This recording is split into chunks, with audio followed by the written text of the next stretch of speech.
मन यहदिहिल्लाहु फला मुज़िल्ल लह वमन युज़लिलहु फला हादिय लह वनशहदु अल्ला इलाहा इल्लल्लाहु वहदहु ला शरीका लह वनशहदु अन्न सय्यदना व मौलाना मुहम्मदन अब्दुहु व रसूलुहु अम्मा बअदु फ़अऊज़ु बिल्लाहि मिनश शैतानिर रजीम बिस्मिल्लाहिर रहमानिर रहीम अल-यौम अकमलतु लकुम दीनकुम व अत्ममतु अलैकुम निअमती व रज़ीतु लकुमुल इस्लाम दीना व क़ाल अल्लाहु तबारक व तआला फ़िल क़ुरआनिल मजीद ला तब्दील लिकलिमातिल्लाह सदक़ल्लाहुल अज़ीम।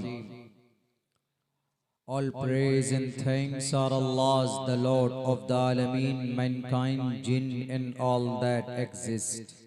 You honor only the ruling judge, the day of recompense, it means the day of resurrection. You alone we worship, you alone we ask for help, each and everything. Guide us to the right path, to the straight way. O my Lord, expand me my breast is my task for me. Remove the impediment from my speech so they may understand what I say. वसुदेवसुतं देवं कंसचाणूरमर्दनं देवकी परमानंदं कृष्णां वंदे जगद्गुरुम उदारा सर्व एवैते ज्ञानी तात्मेव मयिमतम् आस्थितः सहि युक्तात्मा मामेवामुत्तमां गतिम् बहुनाम जन्मनामन्ते ज्ञानवान् मां प्रपद्यते वासुदेवः सर्वमिति समहात्मा सुदुर्लभः उदारा सर्व एवैते ज्ञानी तात्मेव मयिमतम् आस्थितः सहि युक्तात्मा मामेवामुत्तमां गतिम् ओम सहनाववतु सहनो भुनक्तु सहवीर्यं कर्मामहे तेजस्वनावधीतमस्तु मा विद्विषावहे ब्रह्मानंतमनादि विश्वकुर्दजं सत्यं परं शाश्वतं विद्या यस्य सनातनी निगमभिर्दै ओम शांति ओम शांति ओम शांति। सदर मुहतरम स्टेज पर मुअज़्ज़ज़ उलमाए कराम और शुअराए इज़ाम और इस पिंडाल के नीचे जमा होने वाले दीनी ईमानी और हमारे समाजी भाइयों, पर्दे में बैठी हुई, अपने घरों में बैठी हुई हमारे समाज के इज़्ज़तदार माँ और बहनों,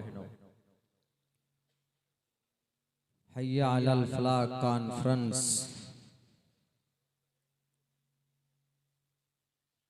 के बैनर तले आप लोग यहाँ जमा हुए। मैंने आप लोगों के सामने कुरान करीम की दो आयत मुकम्मल नहीं, मुख्तसर और समझे टुकड़ा मैंने आप लोगों के सामने पेश किया है।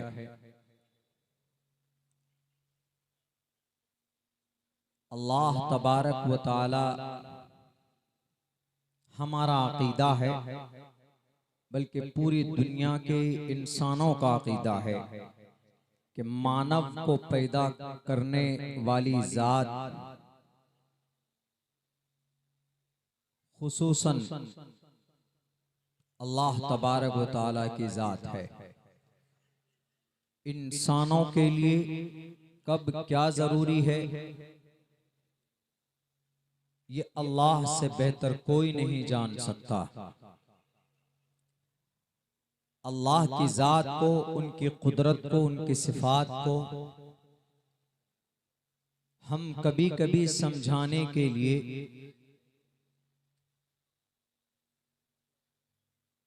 इन दुनियावी चीजों का सहारा लेते हैं, वरना अल्लाह तबारक व तआला की ताकत और अल्लाह की कुदरत और अल्लाह तबारक व तआला की जात ऐसी है, लैसा कमिस्लिही शै न तस्य प्रतिमास्ति। अल्लाह तबारक व तआला दुनिया की किसी चीज के मुशाबे नहीं है, न तो उसकी ताकत हम दुनिया की किसी ताकत से उसका तुलना कर सकते हैं, न हम किसी शक्ल और सूरत से अल्लाह तबारक व तआला को कंपेयर कर सकते हैं कि अल्लाह की शक्ल उनकी सूरत ऐसी होगी। एक समझाने के लिए, जो कि इंसान है, मिसाल के जरिए बहुत जल्दी समझ जाता है। तो अल्लाह तबारक व तआला बेटर जानता है इस पृथ्वी पर, इस पूरे ब्रह्मांड में जितने भी जीव जंतु हैं और जितने भी क्रिएचर्स हैं, मखलूकात हैं,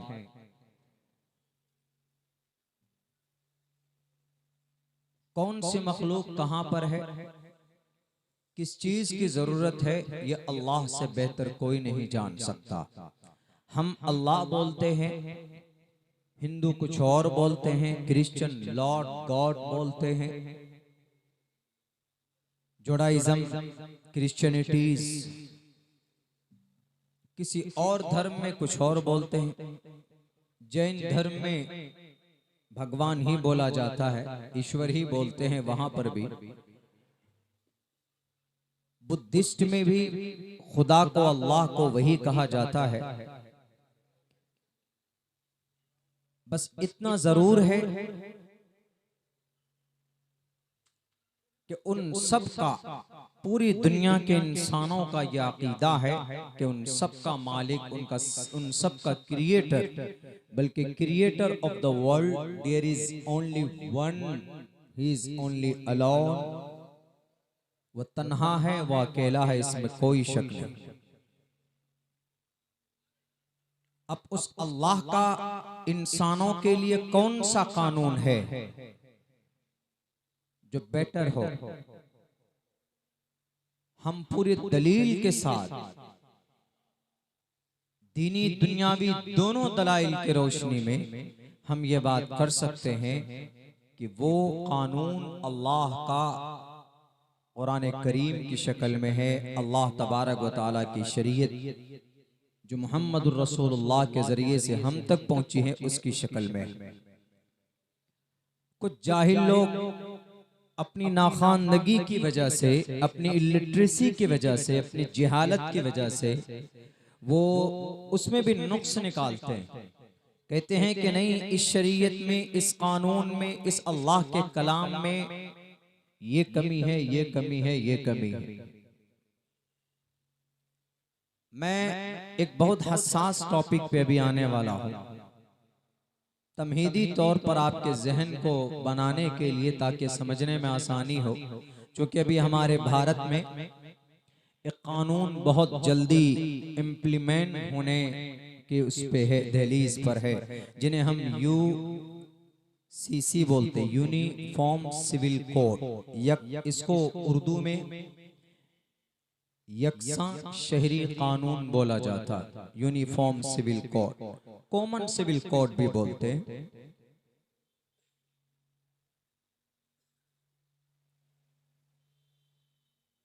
लॉ कमीशन के जरिए नोटिफिकेशन भी जारी है।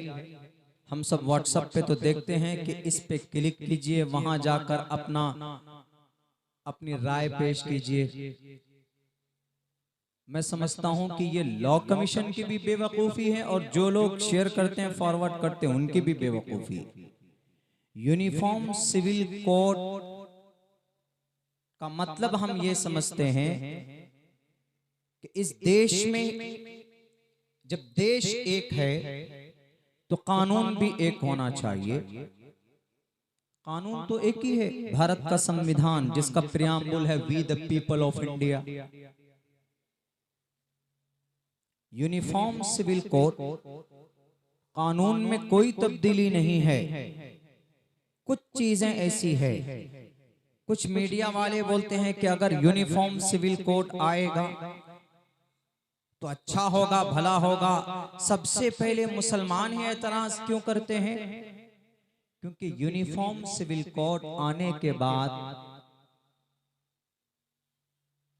कुछ चीजें ऐसी है, कुछ मसाइल ऐसे हैं कि जिनके ऊपर पाबंदी लग जाएगी, और वो सिर्फ मुसलमानों के मसाइल हैं। इस वजह से मुसलमान उसकी मुखालफत कर रहा है। और जो लोग बोलते हैं कि अपनी राय पेश कीजिए कि 22वें लॉ कमीशन ने नोटिफिकेशन जारी किया है, उस पे स्कैनर पे जाइए, क्यूआर कोड को स्कैन कीजिए, वहां पर बटन दबाइए, वहां पर ये आएगा, वहां पर वो लिखिए। अभी यूनिफॉर्म सिविल कोड का ब्लूप्रिंट मार्केट में अभी लॉन्च नहीं किया गया है मुकम्मल तौर पर। कुछ चीजें जाहिर हुई है, गवर्नमेंट क्या करना चाहती है। मौजूदा वक्त के इख्तिदार में बैठने वाले ये जितने भी बेईमान लोग हैं, यूनिफॉर्म सिविल कोड लाकर भारत के लिए फायदा नहीं पहुंचाना चाहते हैं, भारत की तरक्की के लिए काम नहीं कर रहे हैं। यूनिफॉर्म सिविल कोड में क्या होगा? अगर यूनिफॉर्म सिविल कोड लाएंगे, क्या संविधान बदल जाएगा? एफआईआर करने का तरीका बदल जाएगा? कोर्ट कचहरी के निजाम बदल जाएंगे? कोर्ट तो अब भी एक ही है। अगर कोई मर्डर करता है तो उसके ऊपर क्या धारा बदल जाएगा? 302 नहीं लगेगा। कोई मारने की कोशिश करेगा तो 307 नहीं लगेगा। कोई रेप करेगा तो 376 नहीं लगेगा। ऐसा होगा? ऐसा नहीं होगा, वो तो अपनी जगह पर है। हाँ, कुछ चीजें ऐसी है, समाजी चीजें ऐसी है कि जिसके अंदर तब्दीली होगी। मिसाल के तौर पर लड़कियां हैं, उसकी शादी की उम्र बढ़ा दी जाए कि लड़कियां ग्रेजुएशन करेंगी, 21 साल तक उनका टाइम बढ़ा दिया गया है कि लड़कियां 21 साल के बाद शादी करेंगी। 18 और 21 साल दोनों, इसको जरूरी करार दिया जाएगा। कोई बात नहीं, इस्लाम में 12 साल में बच्चियां बालिग हो जाती है, तो क्या 12 साल के बाद शादी करना जरूरी थोड़ी है? जरूरी नहीं है। जरूरी इस्लाम में शादी करना जब जरूरी है जब आप अपने ऊपर कंट्रोल नहीं रख पाएंगे, आप गुनाह में शामिल हो जाएंगे, आप नाजायज संबंध में चले जाएंगे। ऐसे वक्त में शादी करना जरूरी है, फर्ज है, वाजिब है। वरना 30 साल की उम्र में औरत पहुंच जाए, लड़की पहुंच जाए, कॉन्फिडेंट है, अपना काम कर रही है, कारोबार है, नहीं घर पे रहती है, नहीं करना चाहती है, या गुर्बत है, बहुत सारी चीजें हैं, गुनाह में मुलव्विस ना होने का अंदेशा। ऐसी सूरत में क्या जरूरत है? इस्लाम नहीं कहता है कि तुम शादी करो, कोई दिक्कत नहीं। दूसरा कानून क्या होगा? बहु विवाह मना।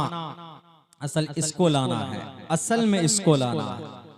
यानी मुसलमान एक शादी कर पाएगा, यूनिफॉर्म सिविल कोड आने के बाद 2 शादी नहीं कर पाएगा।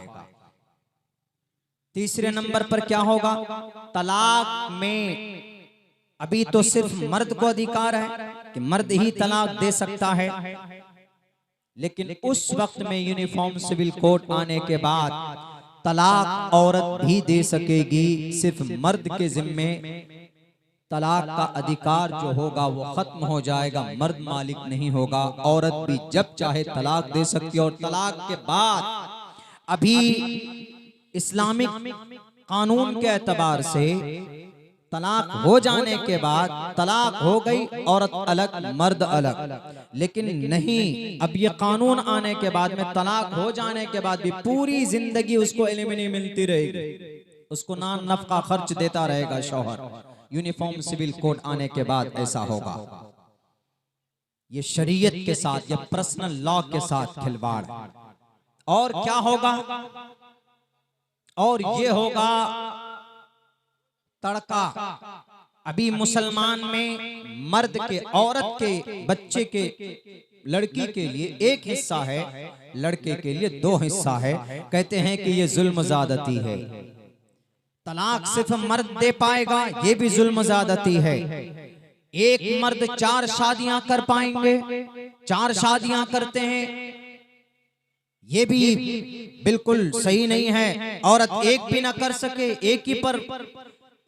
एक ही काफी इनफ फॉर वुमन। औरत के लिए एक ही शादी, मर्द के लिए 4-4।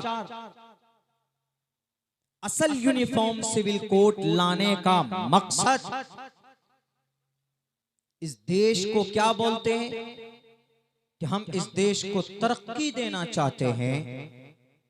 क्या बताइए, अगर मुस्लिम चार शादी के मामले की वजह से क्या देश में गुर्बत है, देश की तरक्की रुकी हुई है कि नहीं? जो मुसलमान चार शादी कर रहा इसलिए देश तरक्की नहीं कर रहा है।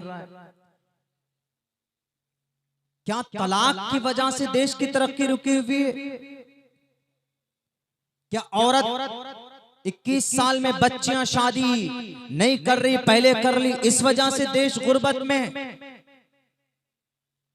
उदाहरण देते हैं हमारे इस देश के प्राइम मिनिस्टर साहब, आपको अब नर्सरी क्लास में दाखला लेना चाहिए। आप कहते हैं कि एक घर में 4 बेटा है, बाप का एक ही कानून होता है। अगर एक घर में 4 बेटा हो, हर बेटे के लिए अलग अलग कानून हो, तो घर का मामला है। देश में आप अलग अलग कानून कैसे बना सकते हैं? देश के संविधान आर्टिकल 19, आर्टिकल 25 और आर्टिकल 14 का वायलेशन आप कर रहे हैं, आपको पता होना चाहिए। आर्टिकल 44 का सहारा आप ले रहे हैं। दफा 44 में क्या लिखा है उस पर भी गौर करने की जरूरत है। इसी दफा 44 को लेकर यूनिफॉर्म सिविल कोड लाना चाहते हैं, यानी एक ऐसा कानून, समान नागरिक संहिता, यानी सब बराबर। जब एक देश है एक कानून, मैं कहता हूं होना चाहिए। हम तो पहले कहते हैं चिल्ला चिल्ला करके, भाई जब खुदा एक है तो इंसान क्यों अलग अलग है? जब देश में प्राइम मिनिस्टर एक है तो कानून भी एक होना चाहिए सबके लिए। जब खुदा एक है तो 33 करोड़ देवी देवताओं को फिर अलग करो। एक खुदा को क्यों नहीं मानते, एक परमात्मा को क्यों नहीं मानते? कहते हैं कि नहीं, एक ही कानून होना चाहिए। अभी तो अमेरिका घूम कर गया है प्राइम मिनिस्टर साहब। अमेरिका में 50 स्टेट है, 50, और दुनिया के अंदर नंबर 1 पर तरक्की याफ्ता कोई मुल्क है तो कौन है? अमेरिका। 50 स्टेट हैं और 50 कानून हैं, अलग अलग स्टेट के अलग अलग कानून। बहाना ढूंढते हैं आप, कुछ नहीं है। और हम मुसलमान हैं ना, सोशल मीडिया के जरिए जो मैसेजेस देखते हैं, इतना परेशान हो जाते हैं। क्या करना जी, उठते बैठते परेशान हो जाते। यहाँ प्रोटेस्ट, वहाँ झंडा, वहाँ लाठी, वहाँ डंडा, वहाँ नारे तकबीर, यहाँ ये वहाँ वो। कुछ नहीं करना है, कुछ नहीं। अगर ऐसा होता है, खुद भारत के संविधान आर्टिकल नंबर 14 में लिखा हुआ है, इक्वलिटी बिफोर लॉ और the equal protection of the laws within the territory of India. Bharat के अंदर सब के सब बराबर हैं और मजहब पर अमल करने की आजादी आर्टिकल नंबर 25 देता है। भारत के संविधान का, आईन भारत का दफा नंबर 25 पढ़िए भारत के प्राइम मिनिस्टर साहब। Freedom of conscience and free profession and practice propagation of the religion. हर किसी को अपने मजहब, अपने पर्सनल लॉ के मुताबिक जिंदगी गुजारने की आजादी भारत का संविधान देता है। आर्टिकल नंबर 25 से लेकर 28 तक देता है। आइए पढ़िए, देखिए। अगर आपको देश के संविधान से मोहब्बत है, अगर आपको देश में तरक्की आप देखना चाहते हैं, देश को तरक्की के तरफ ले जाना चाहते हैं, तो इन तलाक और 4 शादी और बेटियों की शादी की उम्र बढ़ाकर देश तरक्की नहीं करेगा, बल्कि इन डाकुओं के मुंह में ताले लगाओ जो करोड़ों रुपए लूट कर इस देश से बाहर चले गए, जो 114 साल पुराने मदरसों को चलाते हैं, जो ये फिरक़े बातिला, फिरक़े ज़ालिला, इनके हाथ में हथकड़ी डालकर जेल के सलाखों के पीछे डालो, तभी ये देश तरक्की की तरफ जाएगा। जो पढ़े लिखे लोग हैं, जो एजुकेटेड हमारे बच्चे हैं, पटना की धरती पर प्रोटेस्ट करते हैं, उनको जॉब दीजिए, उनको नौकरी दीजिए, देश तरक्की की तरफ जाएगा। सब तो लुटेरे बैठे हो, अब बैठकर कहते हो कि इस देश के अंदर कोई योग्यता नहीं।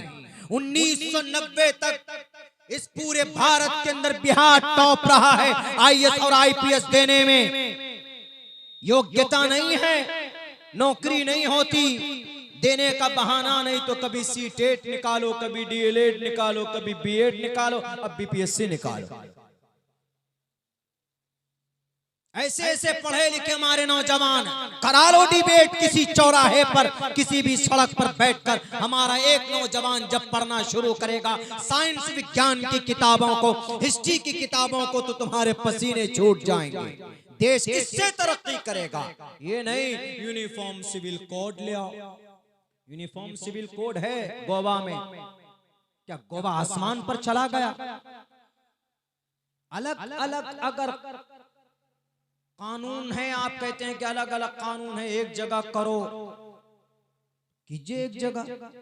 हम भी कहते हैं, हम तो शुरू से ही कहते हैं, हमारे नबी पाक अलैहिस्सलातु वस्सलाम का भी पैगाम, आप अलैहिस्सलातु वस्सलाम ने कहा मुत्तहिद रहो, मिलजुल कर रहो, भेदभाव न करो। ईश्वर भी कहता है, साफ साफ लफ्जों में कहा। मैंने यही वो मंत्र पढ़ा था आपसे 4-5 साल पहले, जनाब मुजम्मिल साहब की मदरसे का इदारे का जब प्रोग्राम था, वो मेरे जहन से निकल रहा है।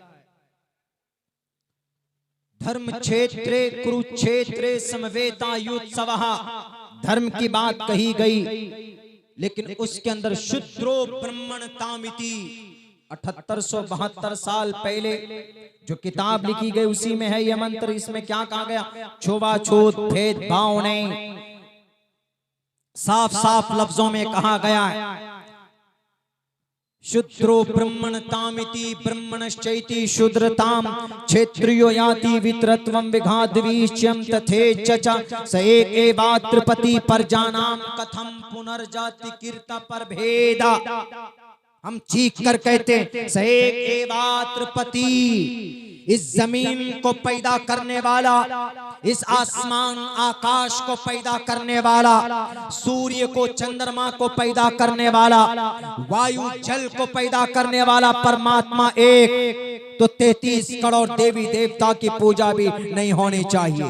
कानून एक मत चिल्लाइए, बल्कि एक ईश्वर को मानकर शपथ लीजिए कि परमात्मा आप ही एक है। ब्रह्मा ने ही तो सवाल किया था, ब्रह्मा ने सवाल किया था शिव जी से, कृष्ण ने समझाया था बल्कि उस वक्त के कृष्ण नहीं, सबसे बड़े इस कायनात को परवरिश करने वाले विष्णु ने समझाया शिव को कि शिव कैसे सवाल करते हो। उन्होंने कहा कि ब्रह्मा को पैदा करने वाली जात भी तो कोई है जिसने ब्रह्मा को पैदा किया।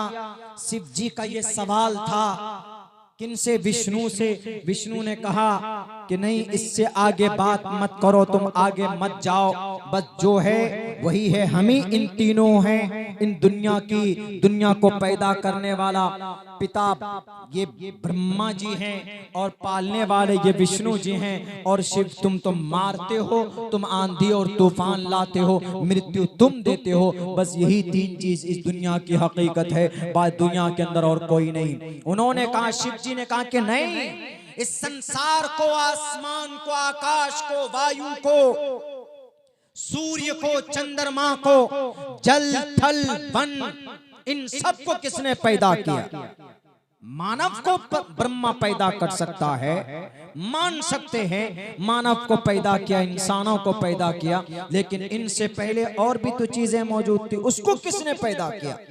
तुम्हारी सोच रुक जाएगी, उसकी तहकीक, उसका पता अल्लाह तबारक व तआला अपने कुरान करीम के अंदर देता है। अल्लाह तबारक व तआला कहता है कि इन तमाम चीजों का क्रिएटर अगर कोई है तो अल्लाह तबारक व तआला की जात, उसी अल्लाह ने कुरान करीम को बनाया। और अगर मुसलमान 4 शादी करता है तो कुरान में है, फनकिहू मा ताब लकुम मिनन निसाई मसना व सुलास व रुबा। जरूरी नहीं है कि हर मोमिन जाकर 4 लड़कियों के हाथ पकड़कर कबिल तू कहे, जरूरी नहीं है। मिसाल के तौर पर अगर किसी ने शादी की, पहली बीवी से कोई औलाद नहीं हुई, अगर आप यूनिफॉर्म सिविल कोड ले आएंगे तो क्या करेगा वो? उसी की आरती उतारेगा, उसको लात चप्पल घूंसे से भी मारता है। देखेंगे आप गांव समाज में अगर कोई औरत 2 साल 3 साल तक कोई बच्चा ना दे तो फौरन उसके ऊपर क्या तुहमतें लगाते, अरे तो बांझ है, कोस कोस कर मार देते हैं उसको। तो इस्लाम ने एक रास्ता निकाला। इस्लाम में क्या ऑप्शन है? इस्लाम में यह ऑप्शन है कि अगर कोई 3 साल 4 साल तक कोई औरत बच्चा नहीं दे पाती है, बांझ हो गई, कमी है, कोई प्रॉब्लम है, तो इस्लाम कहता है दूसरी कर लो, दूसरी से बच्चा ना हो तीसरी कर लो, तीसरी से ना हो चौथी कर लो। ये ऑप्शन है। यूनिफॉर्म सिविल कोड लाने के बाद आप एक ही के साथ रहिए। वो एक के साथ फास्ट तो वो भी नहीं रहते। खुद हमारे प्राइम मिनिस्टर साहब एक को नहीं रखे हुए, 40-42 साल पहले ही छोड़कर अहमदाबाद में आ गए हैं, दिल्ली में आके बस गए, वो तो एक भी नहीं रख पाते। एक तो ये फायदा है 4 शादी करने का, ये फायदा। लेकिन मुसलमान नहीं करता, मुसलमान तो एक ही से परेशान हो जाता है, करता नहीं, किसी मजबूरी पे दूसरी या तीसरी करता है। बाज़ लोग चौथी भी कर लेता है, ऐसा तो बहुत कम, 100 में से मेरे ख्याल से आपको एक आध मिल जाए तो गनीमत। लेकिन फायदा क्या, हिकमत है इसमें। इस देश में जबरदस्ती डिस्क्रिमिनेशन की बुनियाद पर कानून बनाने वालों, हिकमत से खाली अल्लाह का फरमान नहीं होता। अगर इस्लाम में 4 शादी की परमिशन है, एक बहुत बड़ी बुराई को रोक सकती है अल्लाह तबारक व तआला का ये फरमान। उठाओ, तारीख गवाह। मिसाल के तौर पर इस बस्ती के नौजवान चले गए बॉर्डर पर, इस बस्ती के नौजवान 20 नौजवान शहीद हो जाते, पुलवामा में अटैक होता है, 40 नौजवान शहीद हो गए, सब शादीशुदा थे, सबकी बीवी विधवा हुई कि नहीं हुई, सबकी बीवी विधवा हुई। अब वो औरत ऐसी शादीशुदा, उससे कौन शादी करेगा? यूनिफॉर्म सिविल कोड के तहत वो औरत कभी भी शादी नहीं कर सकती, बहुविवाह के तहत, इसलिए कि एक मर्द एक ही शादी करेगा, दूसरी नहीं कर सकता। अब वो औरत क्या करेंगी? बनाओ सिंगार की वजह से अपनी सेक्स डिजायर को पूरी करने के लिए, अपनी हवस को मुकम्मल करने के लिए नाजायज संबंध बनाएंगी, लिव इन रिलेशन में आएंगी, और फिर वहां से जुर्म साबित होगा, गुनाह, बड़े बड़े क्राइम वजूद में आएंगे। नाजायज संबंध की वजह से, नाजायज संबंध की वजह से बास औरतें तो अपने घर चलाने के लिए अपनी इज्जत को बेचेंगी। जैसे पटना के अंदर तवाइफ अपनी रातों को इज्जत बेचती है, तब चलकर दिन में उनका चूल्हा जलता। पटना की धरती और दिल्ली की धरती, कलकत्ता की धरती, बेंगलोर, चेन्नई, बड़े बड़े शहरों को आप काउंट कर लीजिए, कम से कम 1 लाख से 1.25 लाख बच्चियां, औरतें ऐसी, उनसे पूछिएगा 75% औरतें ये कहेंगी कि मेरा शौहर इंतकाल कर गया, मैं विधवा हूँ, मेरी परवरिश करने वाला कोई नहीं था, इसलिए मैं अपनी इज्जत बेचकर अपने बच्चे की परवरिश कर रही हूँ। ऐसी सूरत में इस्लाम कहता है, शादीशुदा नौजवानों, तुमने शादी की है, तुम्हारे घर में एक बीवी है, लेकिन तुम्हारे पड़ोस में अगर कोई जवान देश के लिए शहीद होता है तो उसकी विधवा बीवी के हाथ पकड़कर उनसे निकाह करो। अगर 2 है तो तीसरा निकाह करो, अगर 3 है तो चौथा निकाह करो, और फिर उस विधवा औरत को उन औरतों को जिनके शौहर मर गए, किसी एक्सीडेंट में उनका इंतकाल हो गया या किसी हादसे में उनका शौहर इंतकाल कर गया, तो ऐसी सूरत में इस्लाम अपने 4 शादी के फॉर्मूले की वजह से सहारा बनाया जा सकता है। इस्लाम अपने इस फरमान की वजह से औरत, समाज की विधवा औरतों को एक छत दे सकता, एक शेल्टर दे सकता। पहले पढ़ो कुरान को, कुरान के हुक्म के हिकमत को पढ़ो। अपनी जहालत की वजह से यूनिफॉर्म सिविल कोड लाने से नहीं होगा, बल्कि अल्लाह तबारक व तआला का फरमान है। उलमा ने, मुफस्सिरीन ने यही हिकमत बताई है कि अल्लाह तबारक व तआला के फरमान, अल्लाह का हुक्म हिकमत से खाली नहीं होता। अब बताइए, वो जो विधवा औरतें हैं उनकी जिंदगी संवर सकती है, बन सकती है, वो गुनाह से बच सकती है और बड़े बड़े क्राइम होने से बच सकते हैं अगर इस पर अमल किया जाए। तो इसका एक ये भी फायदा है। दूसरी बात कहते हैं कि नहीं जना, इस्लाम सिर्फ औरत, वो कहते हैं कि आप लोग औरत के हक को मारते हैं। औरत के हक को कैसे मारते हैं जी? वो कहते देखिए, लड़का है तो 2 हिस्सा, लड़की है तो 1 हिस्सा। यकीनन दिखने में तो ऐसा लग रहा है यूनिफॉर्म सिविल कोड आएगा तो बराबर सराबर का हिस्सा। मर्द लड़के को जितना हिस्सा मिलेगा बाप के माल में से, उतना ही लड़की को भी मिलेगा, बराबर सराबर यूनिफॉर्म सिविल कोड। अच्छी बात है आपके हिसाब से, दुनिया के हिसाब से। लेकिन पता है इस्लाम ने, शरीयत ने औरत को 1 ही हिस्सा क्यों दिया है, मर्द को 2 हिस्सा क्यों दिया है? इसकी हिकमत क्या, राज क्या है? अगर नाइंसाफी है तो क्यों? एक्सप्लेन कीजिए, एक्सप्लेनेशन होना चाहिए। और यकीनन होना चाहिए जो लोग टीवी कि डिबेट पे जाते हैं, बैठते हैं, इस्लाम की तर्जमानी करते हैं, मैं उनसे कहूंगा कि थोड़ा पढ़ करके जाइए, थोड़ा स्टडी कर करके जाइए और उनको समझाइए कि इस्लाम ने अगर औरत को 1 हक दिया है, 1 हिस्सा दिया है, मर्द को 2 दिया है, उसकी वजह है बीमार होता है, बीवी बीमार होती है, बच्चा बीमार होता है, माँ बाप बीमार होते हैं, वालिदैन तो कौन लेकर जाता? लड़का लेकर जाता।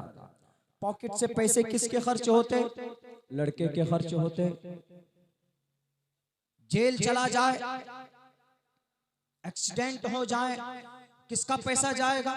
लड़के का जाएगा, मर्द का जाता है। बीवी, बच्चे, अगर वालिदैन जिंदा है तो वालिदैन किनके सर पर, किनकी जिम्मेदारी पर? बेटे की जिम्मेदारी पर। तो इस्लाम ने क्या कहा? बेटे को इसलिए डबल मिलना चाहिए। और अगर लड़की है तो क्या हॉस्पिटल लड़की जाती? माँ बाप की खिदमत, माँ बाप की देखभाल कोई लड़की करती है? नहीं, वो तो शादी करके कहाँ चलेगी? अपने शौहर के साथ। और उस लड़की का खर्च भी शौहर के जिम्मे, लड़की को तो कुछ खर्च नहीं करना पड़ता। तो इस्लाम ने कहा इसीलिए लड़की के हक में 1 हिस्सा, क्योंकि उसको खर्च बर्दाश्त नहीं करना पड़ता और लड़के को खर्च बर्दाश्त करना पड़ता है। ये राज है मीडिया वालों, ये राज है। यकीनन तुम्हारा कलेजा अगर बड़ा है, तुम्हारा ज़मीर जिंदा है, तो अब्दुल्ला सालिम को इनवाइट करना किसी दिन, बताऊंगा, समझाऊंगा कुरान के पैगाम की हिकमत को। ये नहीं कि भाई अल्लाह ने कुरान में कह दिया बस, नहीं, कुरान की हिकमत को बताऊंगा। सिर्फ चीखने चिल्लाने से टीवी के रूम में, न्यूज के रूम में बैठकर इस्लाम को बदनाम करना कि नहीं, इस्लाम में देखिए औरत का हक मार लिया जाता है। अरे मर्द के जिम्मे सारे खराजात आते हैं, औरत के जिम्मे कोई खर्च नहीं आता है। इसलिए इस्लाम ने कहा कि मर्द को 2 हिस्सा मिलेगा और औरत को, लड़की को 1 हिस्सा मिलेगा। कौन सी गुनाह की बात है? कोई गुनाह नहीं है। ये हिकमत है, हिकमत। डीपली अगर पढ़ोगे तो तुम्हारा दिल भी कहेगा कि यकीनन कुरान करीम का फरमान सच्चा और बेटर है। परेशानी को फेस करने वाला मर्द, कोई दिक्कत आए, परेशानी आए, केस हो जाए तो जेल मर्द जाए, कहीं पर अगर कोर्ट में हाजिरी देना हो तो मर्द जाए, मजदूरी करने के लिए मर्द पहुंचता है, पसीने में, धूप में पसीना मर्द निकालता है। कुरान करीम पर एतराज करना बहुत आसान है। अगर यकीनन तुम्हारे अंदर कुछ क्वालिफिकेशन है तो मैं तुम्हें दावत देता हूं, पैगाम देता हूं, ज्यादा नहीं, 6 महीना कुरान करीम की तफसीर को, मसाइल को स्टडी करके देखो, खुद यूनिफॉर्म सिविल कोड की मुखालफत करोगे। यूनिफॉर्म सिविल कोड लाओ, शादी के ताल्लुक से लाओगे, शादी के मंडप पर किसका कानून चलेगा, मुसलमान का कि हिंदू का? आदमी अगर धर्म कोई परिवर्तन करेगा तो कौन सा मंत्र पढ़ेगा? ओम भूर्भुवः स्वः तत्सवितुर्वरेण्यं पढ़ेगा कि ला इलाहा इल्लल्लाह पढ़ेगा कि एक ओंकारा सतनाम करता भिरुत नरवु नरवीर अकाल मूरत अजवनी से भुंगुर प्रसादी पढ़ेगा। बताओ जरा किस कानून पर अमल होगा? भारत के संविधान का आर्टिकल नंबर 14 जब खुले लफ्जों में कह दिया कि इसके अंदर कोई कॉम्प्रोमाइज नहीं हो सकती, सब के सब बराबर है, इक्वलिटी बिफोर लॉ, कानून के नजर में सब बराबर। जब सब बराबर हैं तो मुस्लिम पर्सनल लॉ को क्यों टारगेट कर रहे हो? मुस्लिम पर्सनल लॉ के लिए मुसलमानों से मशवरा, हमारे बड़े वो लोग जो क़यादत कर रहे हैं, जो कहते हैं कि नोटिफिकेशन आ गया, राय दीजिए, आप उनसे ब्लूप्रिंट मंगाइए, उनसे मुसव्वदा मंगाइए कि हमारे मुस्लिम पर्सनल लॉ के कौन कौन से कानून को जद में ला रहे हैं। नहीं जनाब, वहां से आदेश आया, एक आम मुसलमानों को मालूम नहीं है कि what is the definition of uniform civil code, what is the matter of uniform civil code. Uniform के जरिए से क्या कहा जा रहा, क्या समझा जा रहा। अगर लाने की कोशिश की जाए, अध्यादेश लाया जाएगा। अगर पार्लियामेंट में कानून पास होगा, राज्यसभा में मना करवाने की कोशिश कीजिए, राज्यसभा में पास होगा तो भारत का राष्ट्रपति मना कर सकता। अगर तीनों जगह पास हो जाए, आंख बंद कर कर अदालत उज़्मा सुप्रीम कोर्ट में पहुंचिए और कहिए कि भारत के संविधान का आर्टिकल नंबर 14 के खिलाफ ये कानून बन रहा, आर्टिकल नंबर 25 के खिलाफ ये कानून बन रहा। पैसे खर्च कीजिए, चंदा कीजिए, हम चंदा देंगे, कौम चंदा देगा, और केस फाइल कीजिए, केस दायर कीजिए, कानूनी लड़ाई लड़ाइए। नोटिफिकेशन से फायदा नहीं होगा। अगर फायदा होता तो 3 तलाक के ऊपर कानून न बनता। आपको लॉलीपॉप थमाया जा रहा, आपको चुस्की दिया जा रहा, आप चूसते रहो, अंदर अंदर कानून बनकर आ जाएगा और आप कानूनी लड़ाई लड़ने के लिए इधर उधर देखते फिरेंगे। और क्या कहते हैं कि यूनिफॉर्म सिविल कोड के जरिए से एक फायदा ये भी होगा कि हलाला और इद्दत, हलाला और ये इद्दत खत्म हो जाए। क्या यूनिफॉर्म सिविल कोड को ला रहे हलाला और इद्दत खत्म करने के लिए? हलाला और इद्दत की वजह से भारत तरक्की नहीं कर रहा है, ताज्जुब है। हमारे प्राइम मिनिस्टर साहब अमेरिका जाते हैं, 300 करोड़ रुपए खर्च होते हैं, उनकी वजह से देश गरीब नहीं हो रहा है। हलाला और इद्दत मुसलमान भी नहीं जानता ढंग से कि हलाला और इद्दत। इद्दत तो समझता है कि या तो तलाक में या तो शौहर के इंतकाल के बाद इद्दत में कुछ दिन बैठते हैं, बिल्कुल नो ब्यूटी नो ऑर्नामेंट, कुछ नहीं, घर में बैठ जाइए, उसी को इद्दत बोलते हैं। कुछ लिमिट है, कुछ टाइम है। और हलाला को मुजरिम बनाकर पेश किया हमारे और आपके सामने।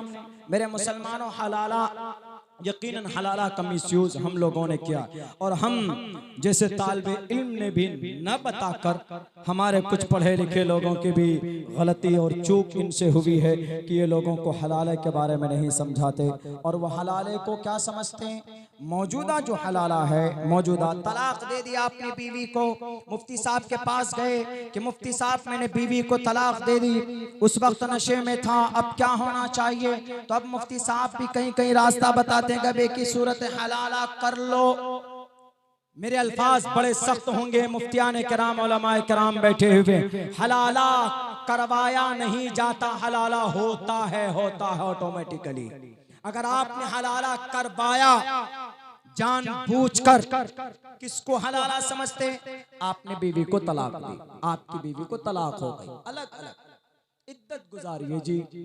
इद्दत गुजारने के बाद एक पढ़ा लिखा आदमी कहता है, तुम्हारी बीवी जो थी अब तुम उसी से निकाह करना चाहते हो तो अब हलाला कराओ। हलाले का क्या प्रोसेस? इद्दत गुजरने के बाद किसी से उसका निकाह कराओ। निकाह के बाद वो औरत अपने नए शौहर के साथ, जिसके साथ निकाह हुआ, उसके साथ वो वक्त बिताए, उनके साथ बिस्तर पे जाए, खलबत होनी चाहिए।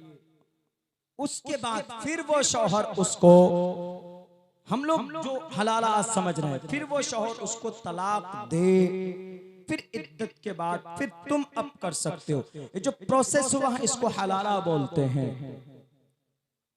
हलाला इस्लाम में जानबूझकर कराना, बिलकस्त कराना कि तुम करो, एक दिन के बाद फिर तुम उनको तलाक दे देना, इतना पैसा ले लो। बहुत लोग कराते हैं, हराम है, नाजायज है, लानत है अल्लाह और उसके रसूल की तरफ से ऐसा कराने पर। फिर हलाला होता कैसे?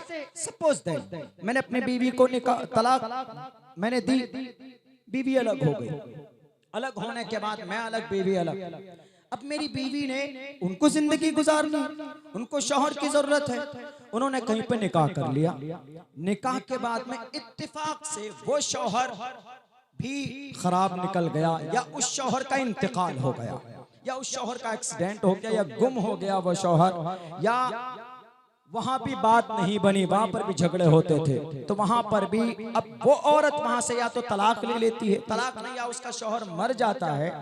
तो ऐसी सूरत में अब उस औरत ने सोचा, यार अब मैं यहाँ निकाह करके आई, दूसरा घर बसाने के लिए, ये घर भी मेरा उजड़ गया, तो अब ऐसा करते, अब कहाँ मैं भटकूं, मैं उसी दूसरे के साथ पहले के साथ चले जाती हूँ, पहला जो मेरा शौहर था उसके साथ मैं चली जाती हूँ।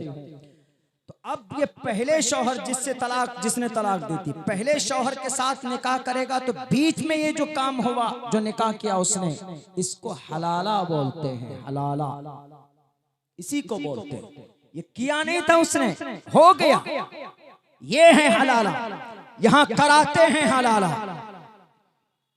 और ये लोग जानते नहीं, पहचानते नहीं, समझते नहीं। इस्लाम में हलाला नाजायज, मुरब्बजा हलाला नाजायज हम भी कहते हैं।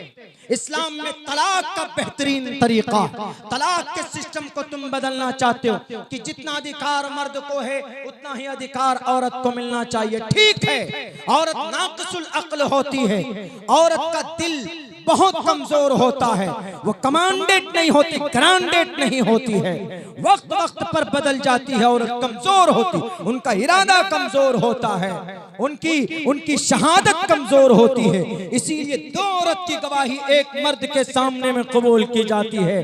क्यों? औरत की कमजोरी की वजह से। इसीलिए इस्लाम ने कहा कि औरत को कोई अधिकार नहीं मिलना चाहिए, वरना छोटी बात होगी फौरन शौहर को कहेगा कि तलाक, फौरन कानून के लिए वो कोर्ट पहुंच जाएगा कि नहीं जनाब तलाक मिलना चाहिए, मैं तुम्हें तलाक देती हूं। यूनिफॉर्म सिविल कोड लाने से आखिर किसको बदलना चाहते हैं? हमारे मुसलमानों की शरीयत के अंदर मदाखलत करना चाहते, मुसलमानों की पर्सनल लॉ को छेड़ना चाहते। आप बोलो ना कि मुसलमानों तुम्हारी वजह से ये देश तरक्की नहीं कर रहा, हम तुम्हें तारीख गिना कर रखेंगे, हम तुम्हें बताएंगे कि इस देश को तरक्की हमने कैसे दी। इस देश के अंदर मिसाइल नहीं था तो मिसाइल देने के लिए मुसलमान कलमा पढ़ने वाला आगे बढ़ा। इस देश के अंदर, इस देश में क्रिकेट की दुनिया के अंदर नाम रोशन करने वाले हमारे कलमा पढ़ने वाले मैदान में आए तो देश का नाम रोशन किया। इस देश को तरक्की नहीं मिलती थी, गुनाहों की दुनिया में मार्केट करते हो। जब तक उर्दू जुबान को नहीं दाखिल करोगे तो उस वक्त तक तुम्हारा नाम बुलंद नहीं होगा, तुम्हारे म्यूजिक कबूल नहीं होंगे। वह गलत बात है, मैं तर्जमानी नहीं कर रहा हूं, बल्कि इन लोगों को समझाना चाहता हूं कि जिसको तुम गलत नजरिए से देखना चाहते हो, भारत के संविधान को तुम बदलना चाहते हो।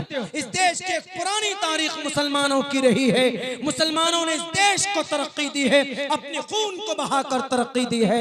इस देश को तरक्की देने में इन्होंने अपने आप को कमजोर कर लिया। सच्चर कमीशन की रिपोर्ट पढ़ो, मुसलमान अगर कमजोर है तो अपनी करतूत की बुनियाद पर, लेकिन देश के खिलाफ कोई मुसलमान कहीं नहीं गया। कानून बनाना है आपको मुसलमानों के लिए तो बनाइए ना। सैकड़ों मुसलमान मॉब लिंचिंग कर दिए जाते हैं। 2 रोज पहले भुवनेश्वर की सरजमीन पर 3 किलोमीटर दूर वहां के सीएम के घर से 2 नौजवानों को बांध कर मारा गया। आप इसके ऊपर रोक लगाओ ना। अगर मॉब लिंचिंग रुकेगा तो देश तरक्की करता हुआ जाएगा। क्या हुआ उत्तराखंड के अंदर? ये कह दिया गया कि मुसलमान यहाँ पर कोई बिजनेस नहीं करेगा। क्यों? भारत के संविधान का आर्टिकल नंबर 19 के अंदर क्या कहा? All citizen shall have the right. सारे भारतीयों को एक हक हुकूक दिए गए। किस लिए? उनको बिजनेस करने के लिए। To practice any profession, article number 19। Uttarakhand के जाहिलों, उत्तराखंड के फिरके बातिला के चेलो सुनो, आर्टिकल नंबर 19 पढ़कर सुनाता हूँ। All citizen shall have the right. Article number 19 के नीचे जाओ, A B C D E F G, G पर जाओ, टू प्रैक्टिस एनी प्रोफेशन और to carry on any occupation, trade और बिजनेस। भारत का नागरिक सीतामढ़ी का है तो दिल्ली में जाकर बिजनेस कर सकता है, अगर कोई मुजफ्फरपुर का है तो पटना में कर सकता है, बिहार का है तो केरला में जाकर कर सकता है, अगर कोई सीमांचल का है तो उत्तराखंड में जाके कर सकता है। वहां के नौजवानों ने, वहां के फिरक़े बातिला ने क्या कहा कि मुसलमानों, तुम जितने भी यहाँ पर फर्नीचर का काम कर रहे हो, तुम्हारी दुकान तरक्की कर रही है, इसीलिए तुम लोग दुकान बंद कर लो, नहीं तो फला तारीख तक तुम्हारी दुकान में ताले डाल दूंगा। भारत के प्राइम मिनिस्टर साहब, क्यों मुंह में आपका दही जम जाता? देश को असल कमजोर ये लोग कर रहे हैं, क्यों नहीं आपका मुंह खुलता? आप इन लोगों के खिलाफ जो आर्टिकल नंबर 19 का वायलेशन कर रहे हैं, आर्टिकल भारत के संविधान के दफा नंबर 19 को तोड़ रहे हैं, आपने क्यों नहीं कहा इन लोगों को कि इस देश के अंदर प्रैक्टिस एनी प्रोफेशन और कैरी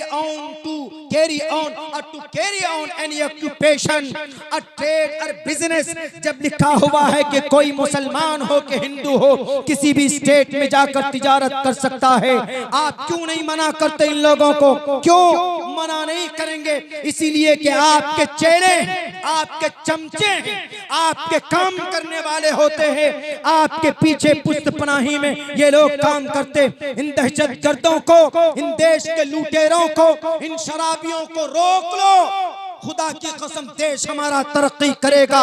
इन लुटेरों को जिनको आप पैसे ट्रांसफर करते, आप शेल कंपनी में 20,000 करोड़ रुपए आप देते हैं पीएम फंड से निकाल कर, इन लुटेरों के हाथ में हथकड़ी लगाओ। मैं कसम खाकर कहने के लिए तैयार हो, हमारा देश तरक्की करेगा। हर इंसान के अकाउंट में 1-1, 1.5 लाख रुपए जमा होगा। असल देश तरक्की इसलिए नहीं कर रहा, यूनिफॉर्म सिविल कोड, शरिया कानून की वजह से देश की तरक्की थोड़े रुकी हुई, आज थोड़े। भारत के अंदर में मुसलमान कब से हैं? हजारों साल पुरानी तारीख है इस देश के मुसलमानों की, और खुसूसन भारत के अंदर तो यूं कहिए अल्लाह के नबी अलैहिस्सलातु वस्सलाम के ज़माने में हज़रत उमर फारूक रज़ी अल्लाह ताला अन्हु के ज़माने से ही उनके एक खलीफा, उनके बड़े सहाबी, उनके ज़माने से भारत के अंदर मुसलमानों का आना शुरू हो गया था, और तब से लेकर इस देश में, इस मिट्टी पर मुसलमान अपनी शरीयत पर अमल करते। उत्तराखंड के अंदर अल्टीमेटम लिख दिया कि नहीं, निकल जाओ। वहाँ के मुसलमान इसलिए तरक्की कर रहे हैं क्योंकि वहाँ के मुसलमानों ने ईमानदारी से अपनी तिजारत और अपने बिजनेस को आगे किया है। उन्होंने मोहम्मद रसूलुल्लाह के सुन्नत के मुताबिक तिजारत शुरू की, तो अल्लाह तबारक व तआला ने उनकी तिजारत में, उनके कारोबार में बरकत अता किया, तो वो लोग आगे बढ़े। तो तुम्हारे पेट में क्यों दर्द होता है? तुम सिर्फ सर पर, माथे पर कफन बांध लो, उसके बाद कहते फिरो कि नहीं देखो हम कर रहे हैं बिजनेस, हमारी तरक्की नहीं हो रही, इन्हीं की तरक्की हो रही, इसीलिए लो धमकी। इससे देश आगे नहीं बढ़ेगा, इससे हमारा देश कमजोर होगा। आउट ऑफ कंट्री के अंदर हमारे इस देश की बदनामी होगी। जितनी कोशिशें करना कर लो, जितनी कोशिश करनी हो, बहुत पहले से कोशिश हो रही शरीयत को बदनाम करने की, शरीयत को मिटाने की। मिटना तो दूर की बात है, क्योंकि अल्लाह ने साफ कह दिया कि अल्लाह का कानून कभी बदल ही नहीं सकता, मिट ही नहीं सकता, ला तब्दील लिकलिमातिल्लाह।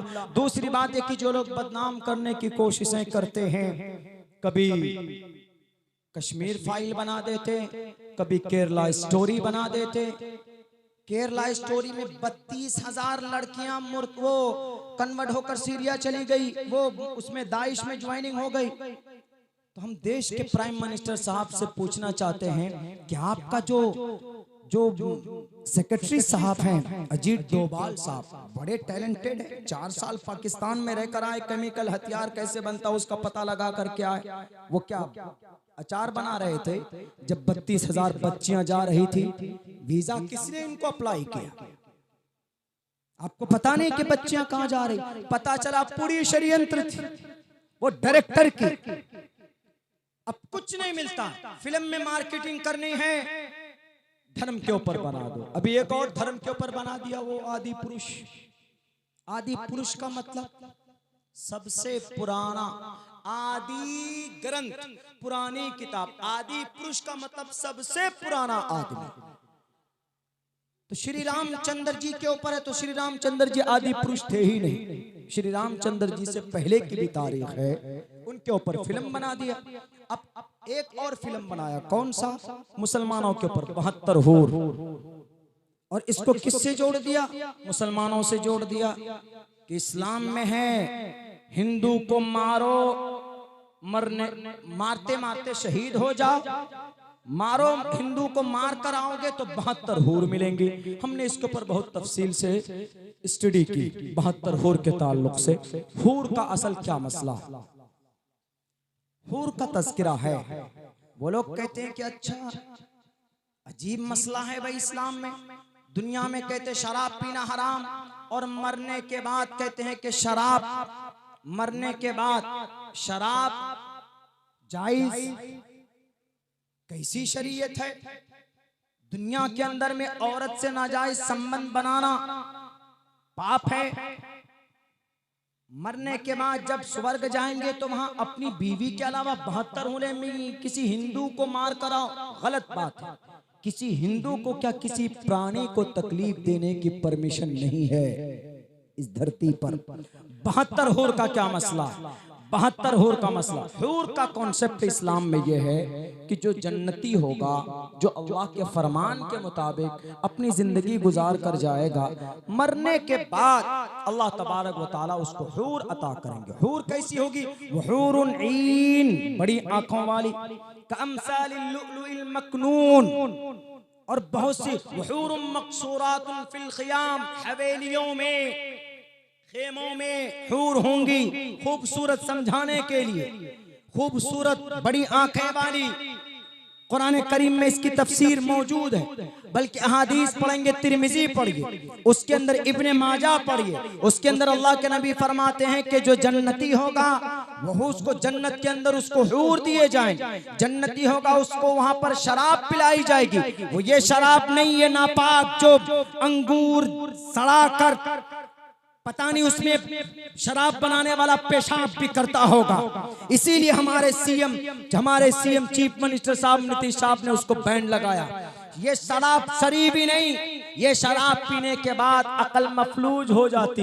ये शराब पीने के बाद आदमी बीवी को मारता, ये शराब पीने के बाद आदमी गाली बकता। ये नापाक शराब है।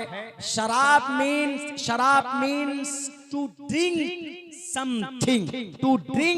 समथिंग इन द हेवन, किसी चीज को, मशरूब को पीना। वहां शराब से मुराद वो शराब है जो अल्लाह के तरफ से वो शराब, और वो नापाक नहीं है। उसको पीने के बाद आदमी की अकल खत्म नहीं होगी। वो शराब पीने के बाद आदमी जिना नहीं करेगा। वो शराब पीने के बाद आदमी बीवी को नहीं मारेगा। वो शराब पीने के बाद आदमी का जो कॉमन सेंस है वो अपनी जगह के ऊपर बाकी रहेगा। ये वो शराब है मैडम मीडिया वाली, वो शराब है। और 72 हूर का जो तर्जमा तुम करते हो कि 72 हूर मुसलमान हिंदू को मार कर आएगा, मर जाएगा, शहीद होगा, तो कल क़यामत में अल्लाह 72 हूर देंगे। गलत बात।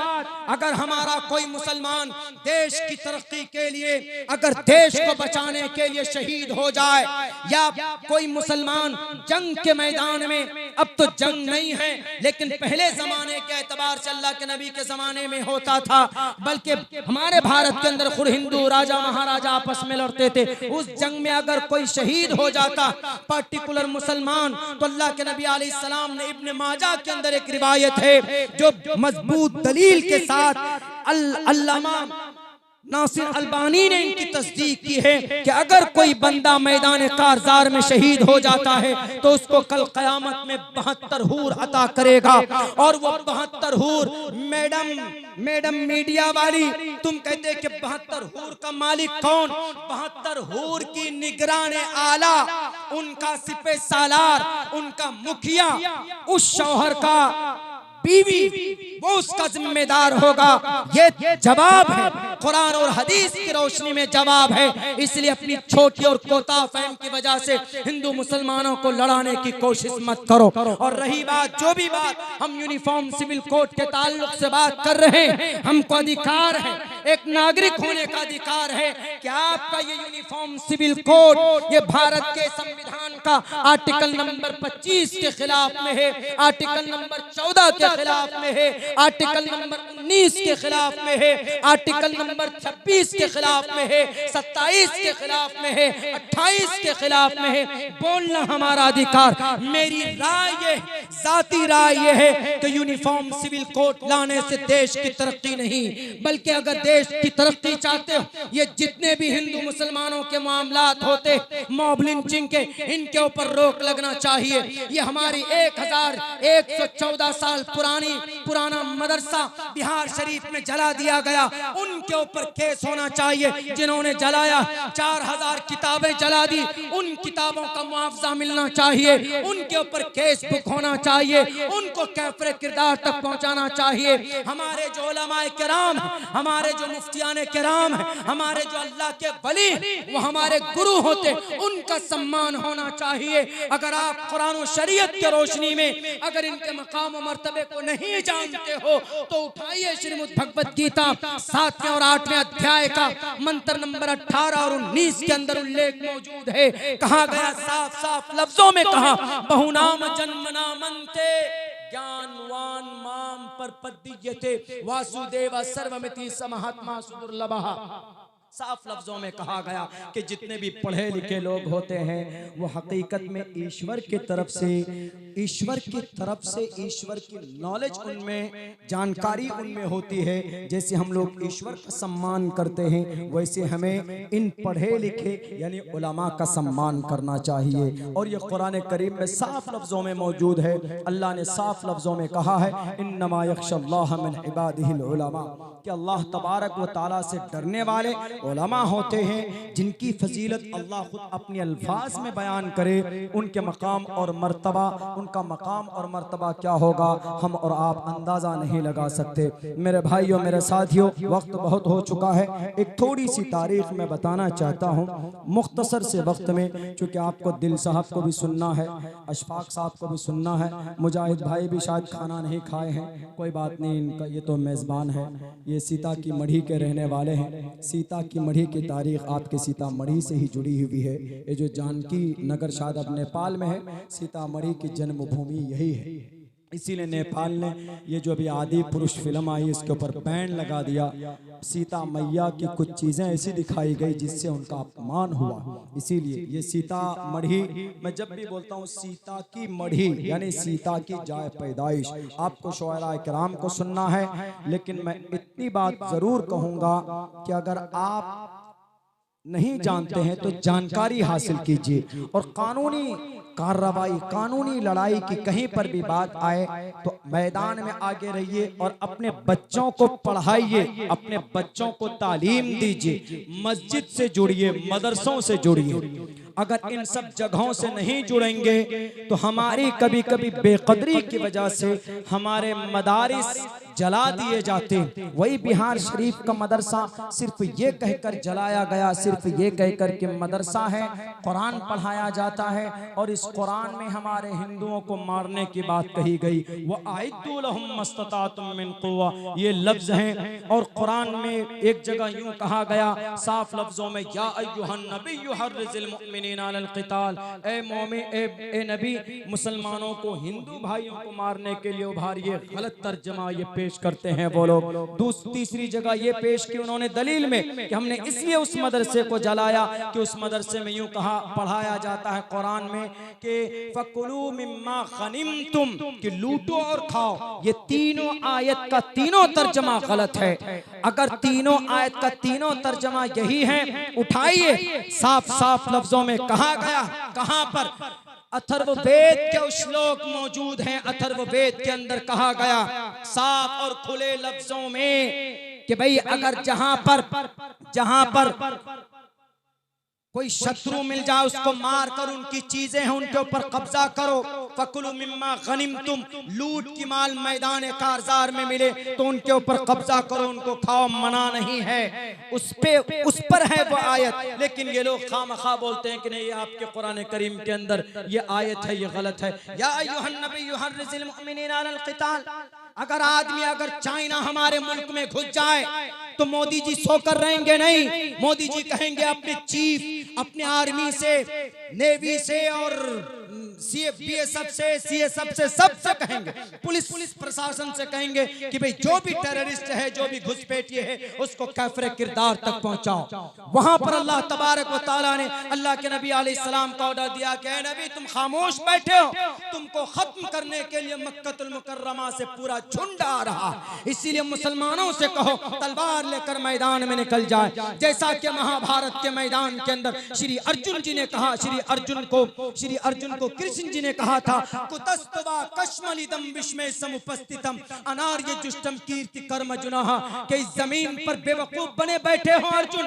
इन अधर्मी लोगों का खात्मा करो, अगर ये जिंदा रहे तो ये तुम्हारा खात्मा कर देंगे मेरे भाइयों। और जिन लोगों को एतराज है मदरसों से, तो याद रखो अगर ये मदरसा नहीं होता तो ये देश आजादी के साथ आज हम नहीं जी पाते। इस देश में ये देश आजाद नहीं होता, मदरसा ना होता, शाह वलीउल्लाह ना होते, शाह वलीउल्लाह ना होते तो शाह अब्दुल अजीज भी ना होते, शाह अब्दुल अजीज ना होते तो जिहाद का फतवा अंग्रेज के खिलाफ कौन देता, शाह अब्दुल अजीज ना होते, हाजी इमदादुल्लाह ना होते, हाजी इमदादुल्लाह ना होते, मौलाना कासिम भी ना होते, मौलाना कासिम ना होते तो मौलाना अब्दुल रशीद भी ना होते, मौलाना अब्दुल रशीद ना होते तो याद करो मौलाना सैयद अहमद शहीद, मौलाना सैयद इस्माइल, सैयद शाह इस्माइल शहीद रहमतुल्लाहि अलैहि ना होते।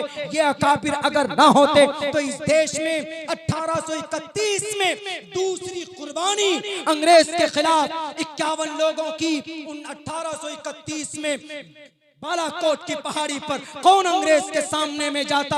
यही टोपी और दाढ़ी वाले थे, कुरान पढ़ने वाला। 1799 में अगर मदरसा ना होता तो इस देश का तमाम तने तनहा योद्धा टीपू सुल्तान बैक वक्त दोनों हाथों से तलवार चलाने वाला, मैं कसम खाकर कहने के लिए तैयार, पूरी दुनिया में से कोई योद्धा दिखा दो जो एक हाथ से बैक वक्त दोनों हाथों से तलवार चलाता हो अपने मुल्क के लिए। अगर तारीख ने किसी का नाम नोट किया है तो उस योद्धा का नाम टीपू सुल्तान। पढ़ा कहां से था? मदरसे से पढ़ा था। जिस दिन शहीद हुआ था 1799 में 2 पारे की कुरान करीम की तिलावत सुबह करके मैदान कारजार में गया। अगर मदरसा ना होता, टीपू सुल्तान ना होता, अगर मदरसा ना होता, हमारे उलमा ना होते, दारुल देवबंद ना होते, मौलाना कासिम, मौलाना शेखुल हिंद ना होते, शेखुल हिंद ना होते, तहरीक रेशमी रूमाल ना होती, शेखुल हिंद ना होते, मौलाना उबैदुल्लाह ना होते, अगर शेखुल हिंद ना होते, मौलाना शेखुल इस्लाम सैयद हुसैन अहमद मदनी ना होते, अगर हुसैन अहमद मदनी ना होते, कौन हुसैन अहमद मदनी? मौलाना अरशद मदनी के अब्बा, मौलाना असद मदनी के अब्बा, मौलाना महमूद मदनी के दादा। अगर ये ना होते, अंग्रेज के खून को ठंडा करने वाला कोई माए का लाल नहीं था। अगर मदरसा ना होता तो 65,000 उलमाए किराम सूलियों पर न लटकते। मदरसा जलाने वालों, अगर मदारिस ना होता तो ये देश आजाद नहीं होता। आज देश की आजादी में एक बड़ी कुर्बानी किन की है? उलमाए किराम की है। मैं गया हूँ जलियांवाला बाग, जाएंगे जलियांवाला बाग में तो गेट पर एक स्तंभ है सफेद, नाम सबके लिखे हुए हैं उस जलियांवाला बाग में। ये तारीख हमारी है। इस देश को आगे अगर जाना है तो हिंदू, मुसलमान, क्रिश्चियन, जैन, बौद्ध, जो भारत का संविधान है, प्रियम्बुल है, we the people of India, हम मिलकर रहेंगे। एक दूसरे की मदद और ताउन से हमारा मुल्क आगे जाएगा इंशाअल्लाह तबारक व तआला। हम दुआ करते हैं कि अल्लाह इस मुल्क में अमन व अमान का माहौल बनाए, सब मिलजुल कर रहें। इन राजनेताओं की शरारत से हम आवाम की हिफाजत फरमाए। ये बड़े नालायक होते, अपनी कुर्सी बचाने के लिए किसी को भी ज़िबा कर देते। कुर्सी पाने के लिए किसी का भी जनाजा निकाल देते हैं। मुजाहिद भाई बहुत अच्छी तरीके से समझते हैं मेरे इस इशारे को। अल्लाह से दुआ है अल्लाह कहने सुनने से ज़्यादा अमल की तौफीक अता फरमाए। बहुत बहुत शुक्रिया, जज़ाकल्लाह। अस्सलामु अलैकुम व रहमतुल्लाहि व बरकातहू।